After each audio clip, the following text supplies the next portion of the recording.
Welcome everyone to AIA and NASDAQ's webinar, Leveling the Playing Field, Securing Better OE Information to Vehicle Repair.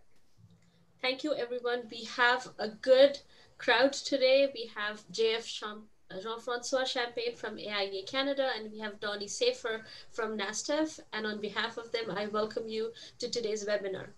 My name is Shamsia Qureshi, and I am the project manager here at AIA, and I'm heavily involved with the access to vehicle repair information field. Before I pass it to JF for some updates on how AIA is doing on this, I'm going to go through some housekeeping rules. This webinar will be recorded and shared with all participants, so no worries if you're not able to log in today. It will be shared on our social media and on our website. So today's webinar is mostly about an open dialogue that we're going to have on this topic. So we want those questions to be coming in that discussion. So hopefully we'll be doing a few more of these webinars in the coming months. For the questions, please use the Q&A function of Zoom and not the chat, because in the rolling chat, the conversation can be missed. So please use the Q&A option. There will be a feedback survey at the end. If you could fill that out, it would really help us bring you quality content. So enough from me. I'm going to pass on to Jean-Francois Champagne from AIA, who will then pass it along to Donnie. Jeff, over to you. Thank you very much, Shamsia, and good evening, everyone, or good afternoon, everyone. It's a pleasure to have you join this webinar. And as Shamsia was pointing out, this is really about helping members of the community access vehicle information and ultimately being able to better repair cars. And who better than Donnie Safer, the head of NASDAQ, to come and talk to us about how to better access vehicle information, what to do when you cannot access vehicle information. And his work through NASDAQ has been tremendous, not just recently, but going back many years. In fact, I remember meeting with Donnie back in 2007 in the United States, as we were meeting with OEMs and always trying to find different ways of better accessing vehicle information. For some of you, NASDAQ might be a new acronym to learn. You might have not heard of NASDAQ in the past. But really, NASDAQ has been around for quite some time and is really being a liaison between the automotive aftermarket and the car makers. We at AIA, as you know, launched about 18 months ago our ASAP program, realizing at AIA it was important to provide support for service providers across the country. And since then, we've had some direct engagement with ASPs. And their feedback is, we need the support of AIA, we need the support of the industry to help us fix cars. And so it's just a natural extension for AIA to reach out formally to NASDAQ. We've been in contact for many years, and formalize our agreement or our relationship through an MOU that enables us to have the kind of activities we have tonight. And again, providing a great platform for people to exchange about what's happening in the industry, how we could better access vehicle information, and what are the challenges that we may have ahead of us that could be sometimes overcome with tools that you may not know about. So without further ado, I'm going to turn it over to Donnie Safer again. And first of all, Donnie, thank you very much for joining us. Oh, it's my pleasure. Thanks for having me. And I'm going to just turn this over here and share my screen with you. So you won't have to look at me as much as you can look at my slides.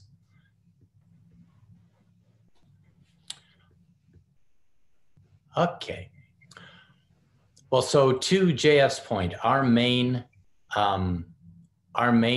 effort here tonight is going to be to try to help you understand what NASDAQ does for those of you who don't, and also to give you some updates for those of you who do understand our process and what we do. And so very simply, our role in the industry is to identify and resolve gaps in service information, tooling, and education. So those oftentimes these days overlap heavily and oftentimes involve some sort of information technology as well. So that's definitely in our arena, if you will, and in our wheelhouse. And we work with the automakers closely. We work with the independent aftermarket closely. And in many cases, we work with the dealers as well. So without further ado, I'm going to drag you into what actually is the NASTF process, because we've got several components that you can use. And the vast majority of the time, what you'll find is that the things that are available will more than cover your needs. But every once in a while, you might need us to help. So first off, we've got how our setup functions. So we're made up of volunteers, and we have a board of directors that has 15 members on it from all across the industry. It's required to have a certain number of automakers and repairers on it. The rest of the seats are individuals such as service information, companies, a third party, such as tool and equipment. We've got somebody from ETI, we've got somebody from Auto Care Association, AASA. So we've really got the entire industry covered on this board. And you might think that that would be a dysfunctional situation, but it actually works really well. And our members do a really good job of helping the repairer and leaving their own issues at the door. So how do we work with each other? Well, we have what we call team calls. We've got 5 teams that cover the different areas that NASTF is involved with. And so we have 3 calls a year. We were doing 4, but we found that 3 was a better fit for everybody's busy schedules. And those calls, you're welcome to join. And I'll go into a little bit more detail of how to be involved with a team as we go on. We also have service information requests, which are really what NASTF was founded to do. When there is a unwinnable situation, I simply can't find this piece of information. That means all of our areas, tooling, education, or service repair information itself. If I can't find that information, where do I go? We have a process for that. I'm sorry, I'm speaking to Canadians. I should be saying process instead. My apologies. And then we also have got, we do several meetings as like this one, where we try to reach out directly to stakeholders and communicate what it is that we do. So I've got a little thing right in the middle of my screen that is making it really hard for me to read these slides. So give me 1 sec. I'm going to make it go away and then bring you back. There we go. Okay, so as I mentioned, we've got 3 team calls for each of our teams per year. All of our teams have an automaker and an independent co-chair. Our communications team, that's not actually the case because we haven't found an automaker communications person. We had one for many, many years who retired, and we haven't found a replacement for her. But all of our other teams have got a combination automaker and independent co-chair. Our calls cover topics that are the areas of responsibility that that team has, and those are assigned by our board of directors. We always do a new business part at the end of the call. This is where attendees can bring up new issues, things that they've run into. We ask that you don't bring up, on this specific VIN, I'm having that problem, because that's what our service information request is for. But definitely if it's a broader issue with some sort of IT related issue, some sort of scan tool issue, things like that, a policy thing that's causing friction or problems, it's a great place to talk about them. Right now, the little secret for you, there's almost no Canadians on this call. There's almost no repairers on this call. It's almost always industry folks and automakers. So you're really missing an opportunity to talk to automakers directly. And these are the people that NASTF interfaces with directly. So they're the people there that want to hear what you have to say. We'll usually put those folks together to talk about any kind of issue that comes up later on. We do a little report and we send it back to the team to sort of keep them up to speed. And then you'll see pieces come out from us that result from the teams and their various responsibilities. So again, as I mentioned, aftermarket engagement's been very low on these calls, and automaker engagement's very high. So we have people saying, well, how can we engage with automakers? Well, show up at our calls. You'll find there's team pages at nastaf.org. I'll remind you of that again. So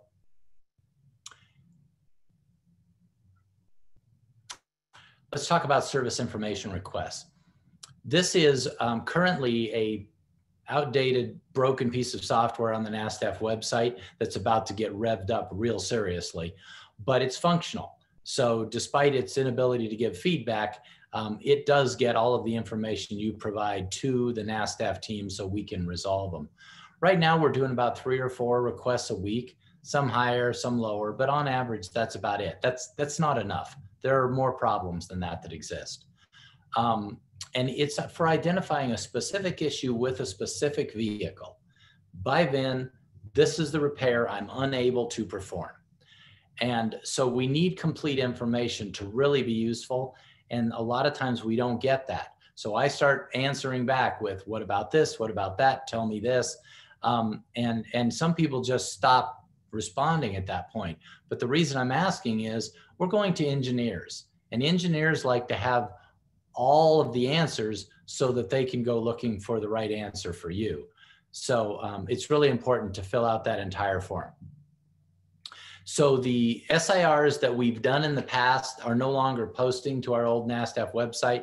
Some browser changes that happened literally almost 2 years ago have made it so it just doesn't work properly, and our current provider doesn't seem to be interested in fixing it. So we've got something new coming. And I'll tell you more about that as we go on here. But so really the SIR, what it is an opportunity for the automaker to respond and resolve a problem. If that automaker chooses not to respond, there are other methods and ways that that repairer can resolve that. Frankly, we've never done it, and that's more of a shock than anything else. There is the opportunity for a mediation if there is an unresolved issue that is clearly an unresolved open issue. So it's never happened before, but that doesn't mean it won't. Most of the service information requests that come in are solved very quickly by automakers. They usually respond directly to the repairer to cut out the time of getting them resolved. So I'll go to them and say, here's the SIR, here's the information. I vetted it, and then the automaker will respond to that by going directly to the repairer. Sometimes they just pick up the phone, sometimes they'll send an email, sometimes they'll know exactly what the problem is and they'll send the right link or where to do it. And like I said, generally they're very quick. Most automakers consider 24 hours their response time. Donnie, if you mind me jumping in, we've got a couple of questions as we go. These calls, what would you think the automakers gain from attending the calls that you have? They get an opportunity to hear the things that effectively their customers, the aftermarket repairers, need from them. Most of the automakers that are on these calls are on there so that they can learn, well, does our scan tool work in that environment? Is there a problem out there that I can be involved with? But also they just want to hear overall kind of what the aftermarket is doing to repair cars. So it's kind of a back and forth situation that they may share an idea, they may hear an idea, and hopefully take that back and integrate it into, the process going forward. Right. And one more question is, Asian, Europeans, German, they're all, a cross section of all the automakers are present? Yeah, we usually have, where we're the lightest is on European automakers. And one of the main reasons is that many of them are not in our time zone. But we do get their American counterparts are typically there. And of course, anywhere where there is a Canadian office as well as an American office, they are more than welcome to join the call. These are open conversations, so the more the merrier, so to speak. But yes, heavy involvement with both Asian and American. And in fact, more and more Asians than ever before. Just about every call has every single Asian automaker on it. And we just about always have had all the American automakers on there. Thank you, Donnie. Thank you. Of course. So a new thing we're working on that I thought would be a slam dunk and has turned into quite a project. It started out as just a way to sort of let the industry see where these SIRs lead and whether they're getting resolved, and with the tool itself not working the way it was intended. I wanted to be able to show more of what's going on from a sort of bigger view by automakers. So came up with this idea of doing a service information request in big form to say to an automaker, look, you've got a bunch of hits on this topic. How are we doing? When are we going to get it fixed? What's your solution? And so it kind of evolved into this multiple stakeholder serviceability report. ETI used to do something very similar, but this involves our areas: service information, scan tools, including scan tool information and service information that's sold to the third parties that make up your aftermarket sources. Your Snap-ons of the world, your Mitchell Ones, who license that data.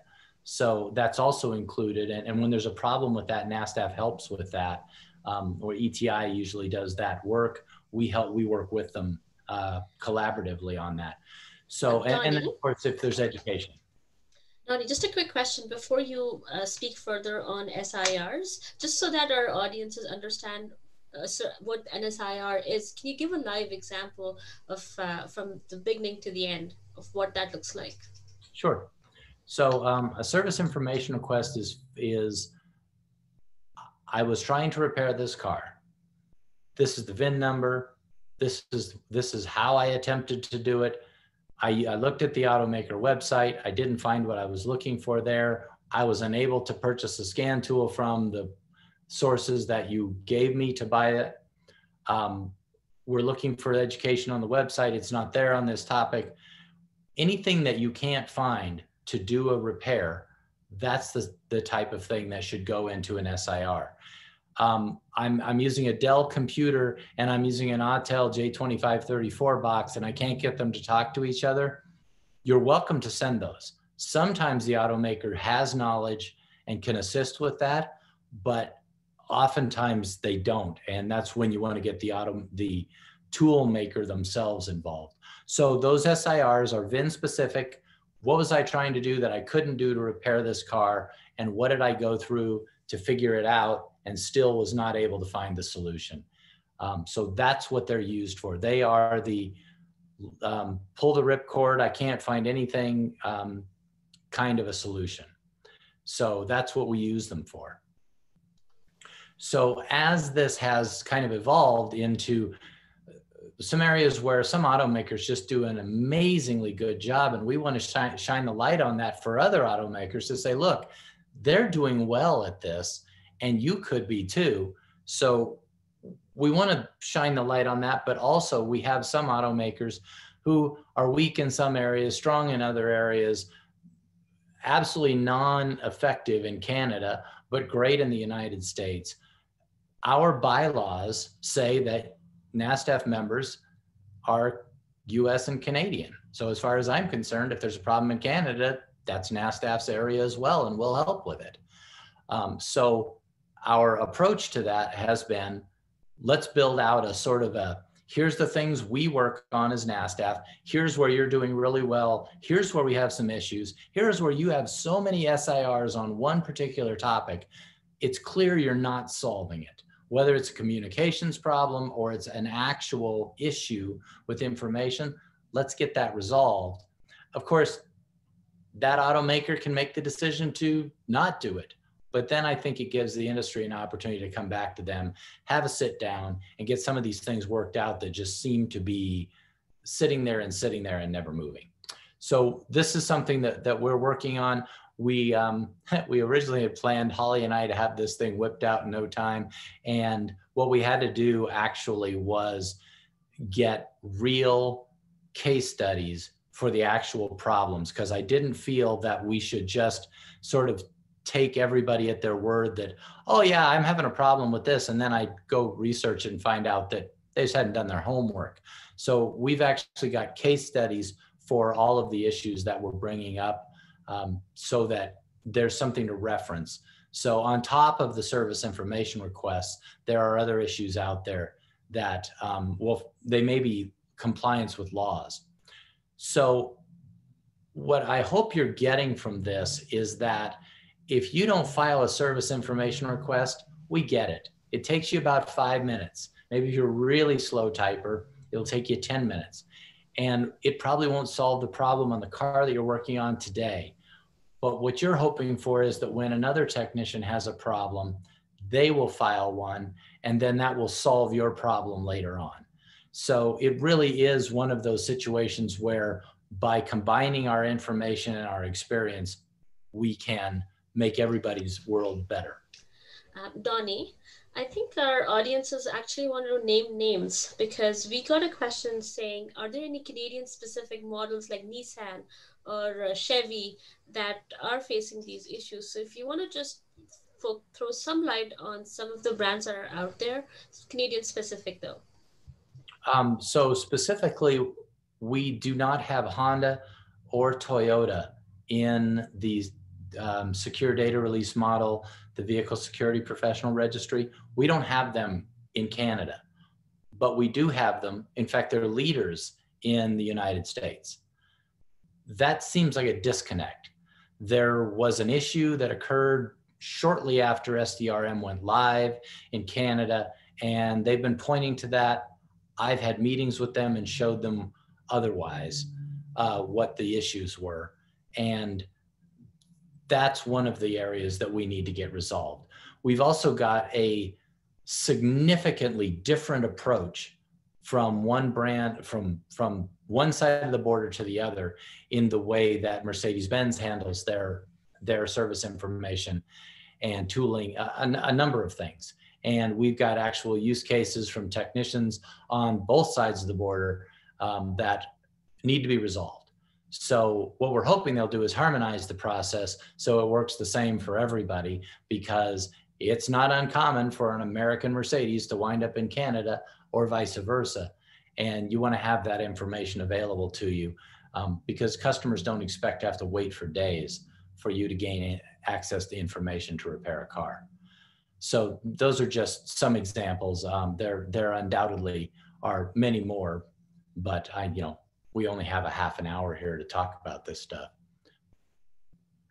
So coming back to our direct outreach. So we have relationships all through the industry, and we sometimes have groups that we work with that specifically will assist us when we have an information issue that is outside of my experience. I'm a technician. I didn't work on all brands. We specialized in Asian American and Volkswagen. So some of the Euro brands I don't have experience in. And so I reach out to friends who do that. Also, I'm not flashing a car every single day anymore, and definitely didn't do all brands. So sometimes an issue will come up and we'll reach out to one of our friends and say, hey, can you help with this? Well, oftentimes, as has happened a few times in Canada, I'll reach out to one of these folks, and they've actually called and assisted that Canadian repairer directly, because we learned from it and we get to find out what the issue was and what needs to happen. And they're just doing it because they want to help the industry. So there, though, sometimes there's a perception that NASTAF's like picking favorites or winners by reaching out to these people. Well, no, I kind of spread it out amongst all the folks that we know, so that we're not constantly calling the same people, because that would be unfair to them to ask them to help for free all the time. And so, really these experts, they provide their experience and knowledge to the industry to help everybody, even their own competitors. And sometimes they're the competitors that whine, but when I call them and ask for help and they say, oh, can't do that right now, I don't know what else I can say. So really what we're focused on is solving issues that will work for everyone without creating a competitive advantage for one group over another. And believe me, that's a trick sometimes, because you're trying to help a mobile diagnostician and a repair shop and a company that does remote work all at the same time without stepping on everybody's toes. It's just about impossible. So the board really tries to look at these things and say, how is it a bad thing to help more than how is it a good thing to help? Because almost all of our things we can do are helpful. So we appreciate all of the support that we get from the individuals and the companies. I have 2 or 3 in Canada that are very helpful to me. And when I have an issue, I can go to them. If you want to be one of those, you can find me pretty easily. I think my phone number is just about everywhere in every repair shop in the United States. So just give a shout. We'll be happy to help. It's on our website too, by the way. So I mentioned we were going to have some new tools. We've been working on this for a while. We had a few setbacks due to COVID. We had a few setbacks due to some software work that we had to do to make this happen. But we have a new NASTF.org. It's actually out there in the development version, which you're welcome to look at and play with. Understand it's not complete, so it's just got test data in it right now, but some of it works just as it should. So our new website it's got a much more streamlined design. There were 3,800 pages that were not really searchable in our previous design, and a lot of them were superfluous. Some of them were from when we first started the site in 2006, and archiving them what meant you had to manually manage every page. We've got much better tricks now. The interface that you have when you're a NASTF member allows you to customize it. This is what took a little while. So we used our SDRM as the backbone for this, so that our VSPs effectively won't even have to register. They'll just be live, but they'll be able to customize the interface to choose the brands that they work on, or basically unchoose the brands that they don't work on. If you're interested in a particular one of our teams and you want to participate in it, you check a box and then you'll start getting all the communication for that team. That's how we work. You don't have to run for election to be on any of those things. Those are all volunteer, and we'll take all volunteers. So the other thing that we've done is gone to a brand specific landing page design. The old NASTF website was set up so that the types of information were then go out to brand specific. Instead, we're putting all of a single brand's information in one place, because we've got some new technology that will be feeding information back into that page to give you all the latest information. I asked my team, I wanted to be able to have information chasing technicians instead of technicians looking for information. And once they all got over looking at me like I was alien for suggesting that idea, they started to understand where we could go with this. So we can take feeds from just about any platform and pump them right into an automaker's feed. So for example, General Motors has got some really cool stuff out there that nobody ever sees. We can feed that into the site. We get Hyundai, for example, sends me all kinds of notices and technical service bulletins that they think people need to see, that they pass out where you don't have to get into their website to get them, because they want you to see those. And that's just something new that we've started together in the last couple of years. So when they send those to us, the problem I have with the old site is they disappear after a while, because other things come in on top of them, and then nobody looks at the archive. There were maybe 7 hits a year on that thing. So now we're going to feed them into that, for example, that Hyundai page, where you'll be able to see what's going on there. And you'll be able to also search them by a number of topics. So we think this will be really helpful in finding information. And when we get them, if you've chosen this type of communication, it'll say, hey, you're into working on Hyundais. Here's a new piece of information from them. So this should sort of keep you in the know. The other thing that we've got going on is, because the SIR process, it's not very transparent, and I don't like it. I went to the board with an idea to make a platform, if you will, where SIRs could be more than just the communication to the automaker. They could also be publicly discussed, so that if somebody's already solved an issue, I'll go back to that Dell computer with the Autel 2534 interface. You post that out there as an SIR, and maybe it is an SIR because there's a driver problem, but that automaker may not know without going to their third-party provider to answer that question. Well, odds are we've got that third-party provider as a member, and they can come in and say, hey, we know how to fix that, just do this. So this should be able to make it so that even if it's not a legitimate SIR, it's not a missing piece of information, it's not something an automaker should be providing, it allows the entire community of NASTF, which is now over 19,000 in North America. The real number is much bigger, but we're really technically not supposed to have members except in US and Canada, because those are the automaker components that we work with. So this platform will also allow us to take what oftentimes are considered not good SIRs because they're not missing information and post them up there for the community to answer. The unique thing about our community is that it includes tool makers, and it includes tier one parts people, and it includes automakers. And so really anyone that has, if you will, a dog in that fight may be able to say, oh, I know what your problem is. Here's how you resolve it. And it'll also, we think, facilitate some conversations that need to happen. It will be monitored. If people misbehave, they'll be kicked out, because we want this to be a positive environment in which we can get these things resolved, not where we can have, trolling and an obnoxiousness that just won't be allowed. So the idea is, let's crowdsource our solutions. And it also makes the SIR information, first off, transparent, because everybody can see that there's an SIR that's been posted on a brand.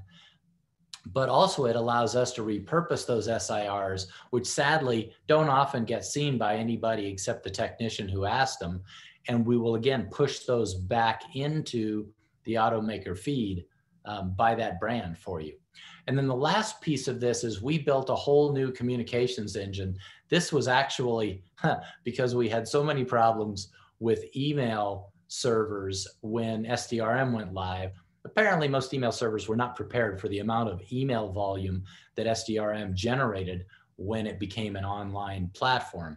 And we had all kinds of problems with getting kicked out of Porsche, who wouldn't answer our emails anymore because they blacklisted us, to having AOL and Yahoo not pass our email off to users. So we built a completely new platform for our communications, in which you'll be able to choose the method of contact.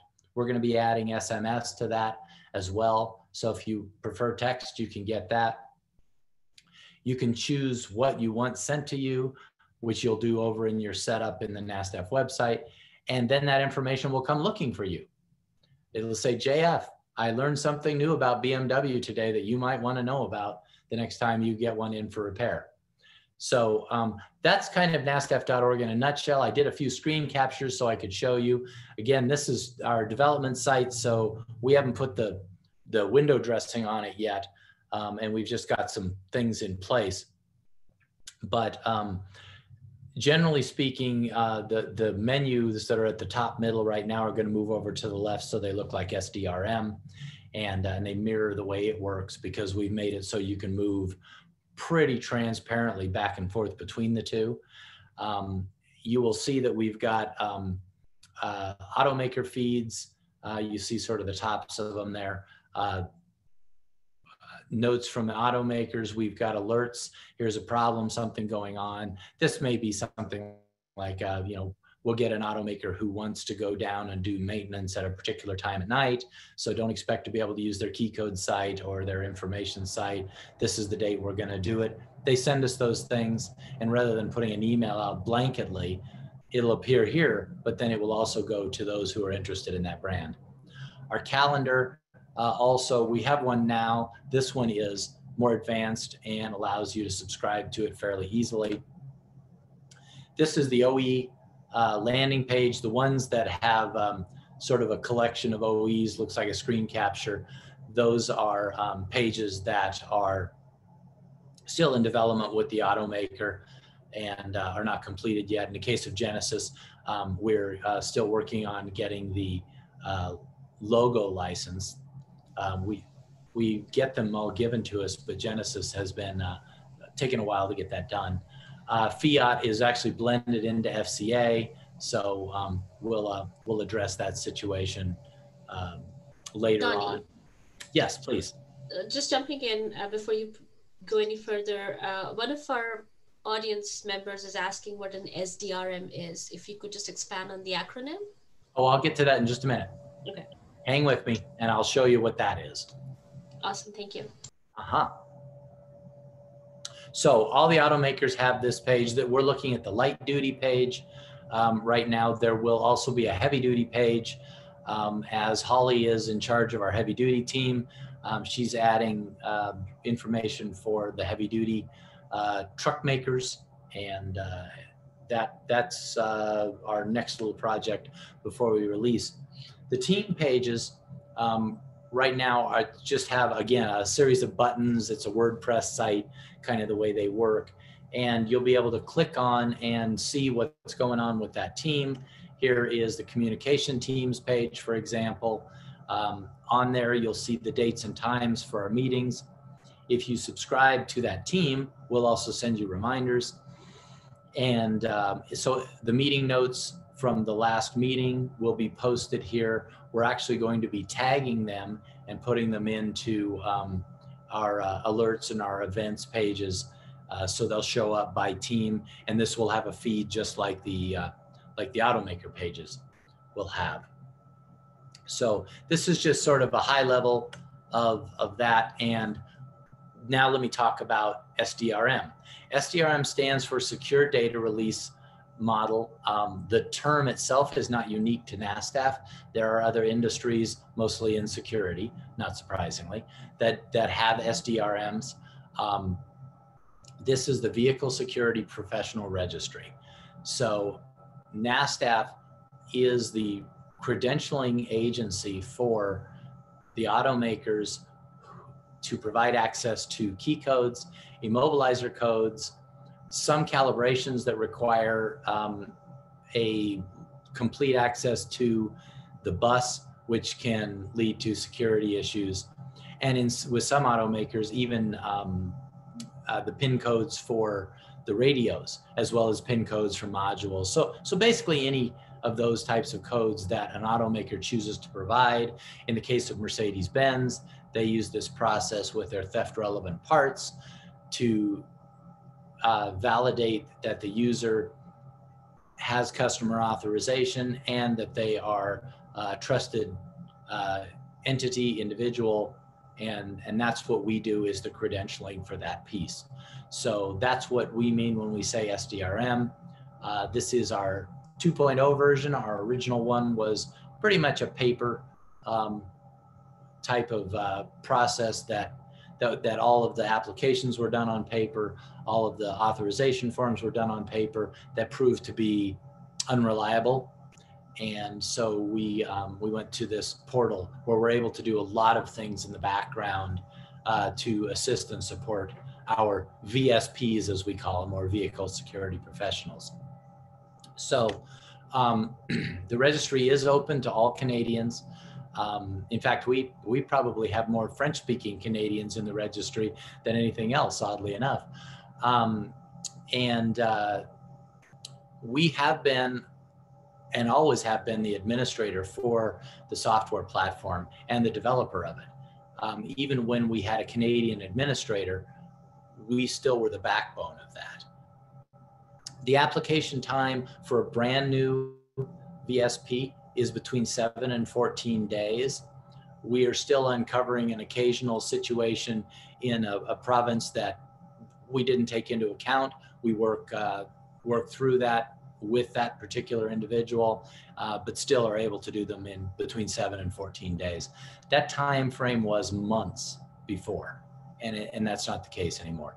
Renewals, if you're already an existing VSP, and we have about 268, I think, right now, between 3 and 7 days, depending on what day of the week you start. We have a process that we go through where we take a group and background check them, and we do that twice a week. So it just depends on what day you come in as to how long it takes. But I'm not going to tell you which day to come in, because then it'll go from 3 to 7 to 7 to 10.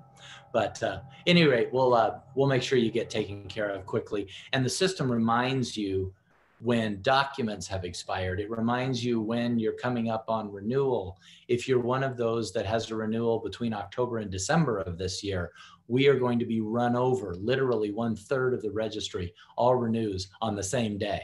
So we are running a special campaign starting in September to offer an extra month of access to the registry for free to anybody who will renew early. So really, you'll still have what you had. We'll just extend it by an extra month, and then it'll start on the day that you would have expired, just so we can sort of spread that load out and not overload our team. So again, I'll mention that our team calls, what JF and I have talked about extensively is we would really like to have more Canadians involved in these calls to tell us what your struggles are, what you're dealing with, so that we can take those to automakers and look for resolutions. So you can visit the team page on either NASTAF website, either the dev.nastaf or the nastaf.org. The team pages have got the dates for the events. And we're using right now we're using Zoom for all of our calls, and we've got that information updated. Drop us a note and say, I would like to receive those, and we'll send them out, because Zoom changed the rules on us. So therefore we have to do it a little bit differently than it says on our pages right now. But that's what I've got other than taking questions. So JF, I'll turn it back to you. Well, thank you very much, Donnie. Lots of information. I know we always put you on the spot a bit to cover a lot of grounds in a limited amount of time. But again, the goal with this today was to give you a bit of an introduction to what NASTAF is, what it does, the resources it offers, and please allow me to reiterate, I guess, the call to actions for Donnie. We want Canadian ASPs to join the rank of those calls, those team calls, and get engaged in working with NASTAF. They're a great resource, and I think that we need to do a more proactive work. Donnie, I noticed there's a few questions that were provided prior, but while you were talking, a couple of questions came up. I'll summarize one. It says, I'm a Canadian automotive technician, and why is that the cost of reprogramming ECUs is so high? So the example used was to replace an ECU in a 2018 Dodge Ram. The cost was around $75 US for reprogramming, and then basically the dealer cost to him was $60. So it seems that there's a bit of a disconnect, and we always talk about the the difficulty of trying to figure out what the price and cost of all these programs. Would you be able to give some perspective to that question? Yes, I'll be happy to. And for those of you who know me, you know that I don't pull punches or leave out any details. So I'll tell you what happened with FCA. FCA, which for those of you who aren't familiar with their latest name, that's Fiat Chrysler Authority, right? Automobiles. They felt that and showed us the data. There was a lot of theft of their IP going on, that folks were buying subscriptions and sharing them. And they decided to go to, as GM did for the same reason, they go to a VIN-based kind of operation. Well, that didn't actually make it cost less, it made it cost more. In General Motors' case, if you run a repair shop and you're only using their reprogramming occasionally, it's actually a better deal for you, because you get 2 years on that VIN and you're paying less money. You're paying for one shot. And GM found that multiple times techs would go in and pay for the same VIN more than once because they didn't get the part the day they needed it. This way it gives them 2 years, and presumably we're getting a car repaired in 2 years. And it also, not coincidentally, goes along with their warranty time period on parts that they sell. So that model is that model. FCA decided to tack that VIN-based charge on top of their regular costs. And this is one piece that you have to understand about NASDAQ. We're not allowed by association law in the United States to get involved in price discussions. So we can't actually go to FCA and talk about price, but we can talk to FCA about heartburn that technicians have with this issue. And in fact, I'm having a meeting with them, and this will be one of the things that we talk about. But they were really concerned about intellectual property theft, and we're going to see more and more automakers go to a VIN-based solution with reprogramming because this has been such a problem. So I'm sorry to say that a few bad apples have caused everyone to have to pay more. Thank you, Donnie. I think I'll turn it over to Shamsia because I know we have other questions as well that were sent in advance of the webinar, right? Yes, absolutely. And those questions are for both Donnie and JF. So I'll give Donnie a bit of a break. JF, I'll throw a question at you. And I would also like to remind our attendees that please send in your questions through Q&A. Please keep them coming. So JF, a question for you is, we already know that R2, like voluntary agreements, are not working. So are we doing this push for an R2R legislation, and how's that going? So if I hear that, what are we doing on the right to repair legislations? Well, quickly, and I think today is really about information from NASDAQ to repair cars, but you should know that AIA, we've continued to advocate, obviously, to continue to have access to repair information. There was a consultation with the federal government in 2017 that we attended. The recommendations of that consultation was that the federal government should provide the aftermarket with the information it needs in an environment where you have increasingly connected cars. There was a 2019 consultation on the car of the future that AIA participated extensively in, providing a lot of recommendations, again, in ensuring direct access to vehicle information for the repair community. We've been working with a GR firm now for more than the last 2 years that allows us to engage with the federal government about ensuring direct access to vehicle information. And at last, we've had the announcement by the government last year of the introduction of Digital Charter for Canada. And the Digital Charter for Canada is the hope that not just for the data in the car, but also in our cell phones and our social media, that we abide by the sets of standards and regulations. And those regulations would say, you're the car owner, you own the data, you have the control, and you choose how to share that information. And so there's a lot of work being done on the umbrella of the right to repair. And that's something that we continue to support at AIA and have been, since the last inception of right to repair with the CASES agreement in 2009. So Jeff, while I have you on that topic, just quickly, if you want to shed some light on what the response of Canadian politicians is when it comes to right to repair. Yeah, so people ask, what's going on with right to repair? And you have to put that into a bigger umbrella. You might have heard of movement in regards to right to repair for your personal electronic devices, your washing machine. There's been a lot of work by Michel Coteau. He's a MPP in the province of Ontario on a right to repair bill that was pretty broad. Guy Ouellet in the province of Quebec has also advocated for a right to repair bill also in La Belle Province.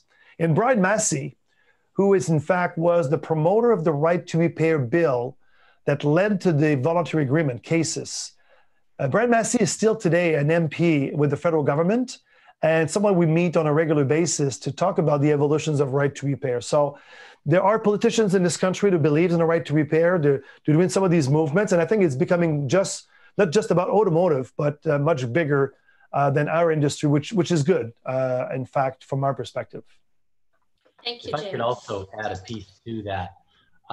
One of the big challenges that government has, and I've specifically talked with some of your government folks, is they don't get real case studies where they can put their finger to it and say, you are misbehaving automaker A.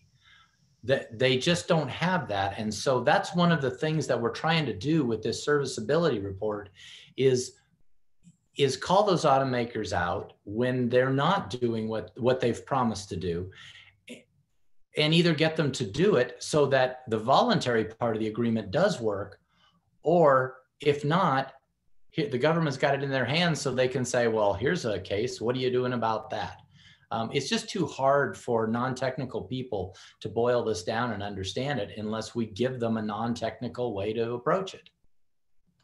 And you're saying that filling out an SIR request is the way to go? Absolutely. If you've got something that's too complex to fit in an SIR, call our support number and they will get hold of me and we'll talk through it. So just to stay on the topic, now we have technicians that are frustrated with the cost, that are frustrated with the time it's taking to repair the vehicles. And on top of that, we're adding another element of filling out this SIR. So what advice would you have to those technicians? Well, I've repaired cars since I was 11 years old. And what my dad taught me was that you can bitch all you want and it doesn't get anything done, or you can just do the work and it gets done. So unfortunately, we don't have any choice except to use the tools that are available to us or continue to have the same thing and be upset about it. So when I did last year a total of about 97 good SIRs, that's not enough. It's not even close to the tip of the iceberg of enough. If you run us over, we'll find another revenue stream. JF will write us a check and we'll hire somebody to just do SIRs if that's what we need. So don't be afraid of us not being able to keep up. So far, no problem, because there's not enough of them. Perfect.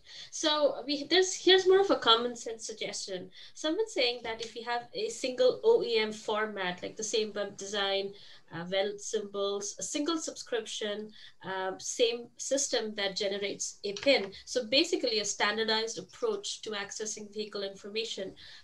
What is your take on that? I would say that that will never happen. And it's unfortunate because, of course, it's a fantastic idea. It's the perfect idea. But let's look at OBD2. That was supposed to be standardized. That isn't even very standardized. So getting automakers to all agree on a method, boy, it's tough.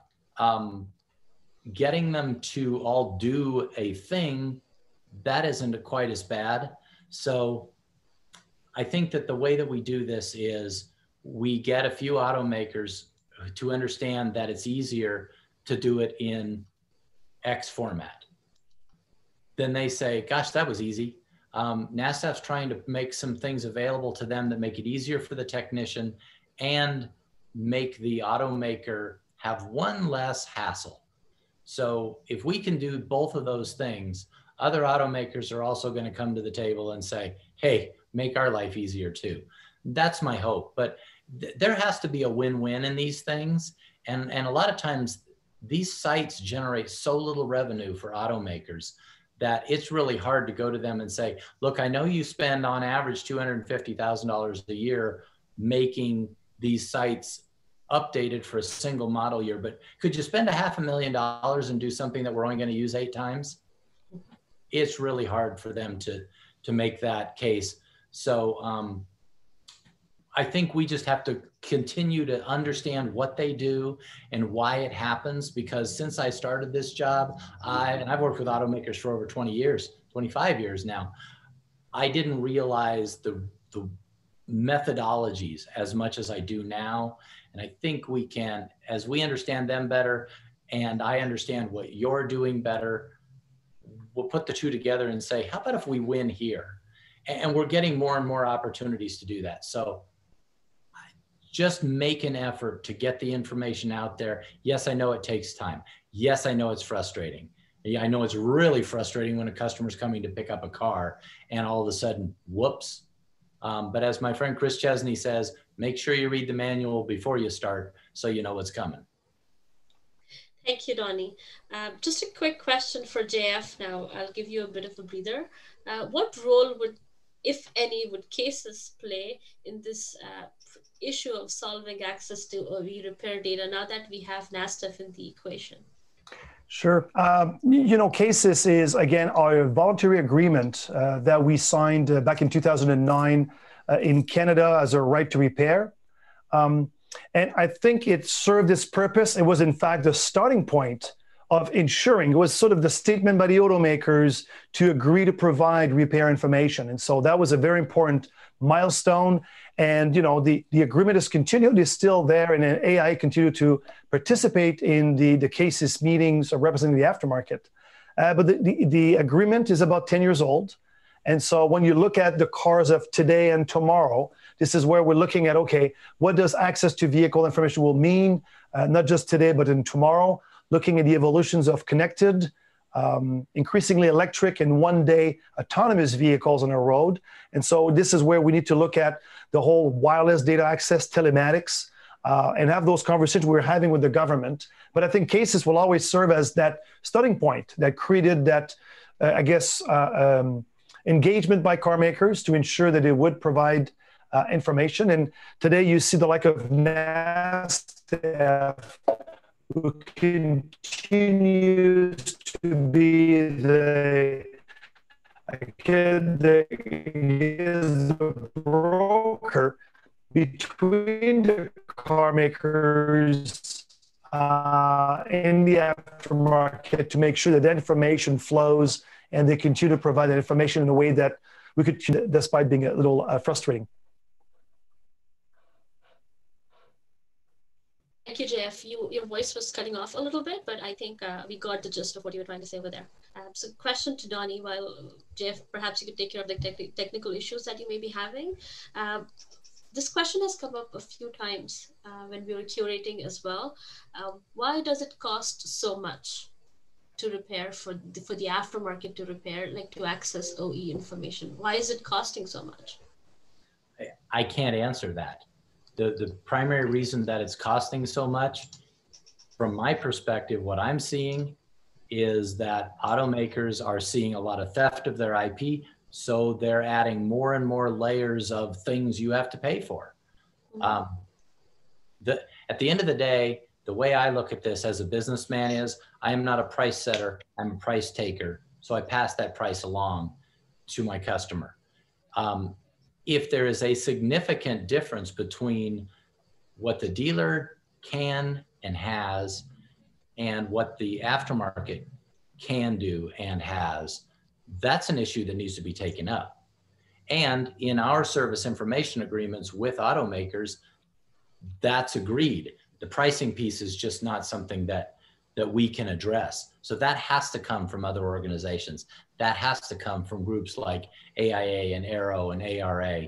They need to get together and deal with those issues because otherwise it's unmetered. And of course, when you've got the automatic 27 to 30% or whatever the difference is between our monetary US to Canadian increase, I get it. But that's, again, that's just not something that we're allowed to do by our federal laws. And also, while JF's getting fired back up there again, CASIS and NASTAF, one is not trying to replace the other. There's voluntary agreements in the United States with automakers outside of NASTAF. And CASIS is that agreement in Canada. The two governments aren't exactly the same, so you can't apply the same laws in both places. So it makes very good sense to have those two things happening and NASTAF helping the repairers so that we can say, hey, Canada, you guys are having problems with this. The techs are telling us that. And US, we're having problems with this. The techs are telling us that. I mean, that's really our role. So I think JF hit that right on the money. You're not looking to have one replace the other. They both need to exist. Right. I don't know if you could hear me now, and I'm sorry, I guess there's welcome to the world of the internet. I will add to this, we have similar limitations in Canada. So the laws in Canada are different, but they are antitrust laws that makes it so that price fixing or determining what a right price would be could often be faced by stiff regulations. Car makers in Canada must abide by these regulations. In fact, they've been fined heavily in the past. And so the price conversation is always one that's very difficult. and one that often we cannot have simply because it could be considered price fixing. So we have to be cautious. And I'll reiterate what Donnie was saying. CASIS and NASDAQ have nothing to do with one another. CASIS is a voluntary agreement. It would probably resemble the right to repair MOU that exists in the US or the similar right to repair bill that came out of Massachusetts. And NASDAQ doesn't really have an equivalent in Canada. And really, we've never really had to. Danny talked about the vehicle security program, always been underpinned by NASDAQ. And so while it may be new to you to see NASDAQ in Canada, in fact, there's always been a presence in Canada. And looking at the park of vehicle being increasingly the same both sides of the border, it just makes sense that we could leverage the resources of NASDAQ that is a integrated, structured organization that has some level of Canadian participation. The door is open. I think we need to have our repairers in Canada just simply be more involved and engaged with Donnie and his team. So Donnie and JF, thank you so much for playing tag team to answer that question. I'm very conscious about the time, but I will squeeze this in just because it's so interesting. Donnie, you said you are talking to car makers, and the question here is, do you have Tesla at the table? I've talked to Tesla a couple of times. Tesla doesn't feel that they fit into the role that they would need assistance. I'm not sure about Canada, but in the United States, they're 6 months behind. So I think they're starting to get into, I told them the first time I met them, I'll be back when you can't support repair of your cars and your customers are so mad at you that they're looking for other electric vehicles. And I'm hoping we're about there. I think the Model 3, as they sell more of it, is going to force that, but they are difficult. I mean, look at their CEO. He's just fun and games, right? So it's going to take something, but the nice part about them is they do learn, they do adapt, and they do change. So they probably, when they do come along, will be a much easier automaker. And you've got this one other, which I can answer real quickly, is Autel scanner supported by OEM? No, that's not an OEM scanner in general. They haven't played nice with automakers over the years, so they're kind of doing this all on their own. I understand that they are looking to change that approach, and in fact are changing that approach, but they've got a road to get trust from automakers, so that'll be a little bit of time. Just hang on there. Thank you, Donnie. And we're 2 minutes past 8, but I do want to give you guys an opportunity to present some closing remarks. So Jeff, let's go with you. I just want to simply thank you, Donnie. I know you have to cover a lot of grounds and do a lot of these presentations. I hope we'll have you back.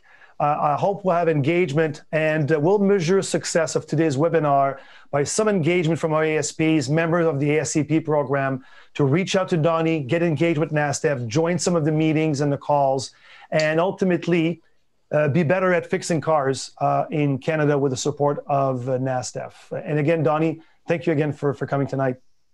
Well, it's my pleasure. Thank you for setting it up. And if we can be of assistance, go to the website. And, you know, if you want to just discuss, send an email. My suggestion would be, and Shamsia is going to facilitate this, send it to AIA. She'll copy us in. That way both organizations will know what kind of discussions are going on. I think that will be of value. Absolutely. Thank you so much. Thank you, Donnie. Thank you, JF. And thank you, everyone, for joining us tonight. Thank you. Right. Good. Bye.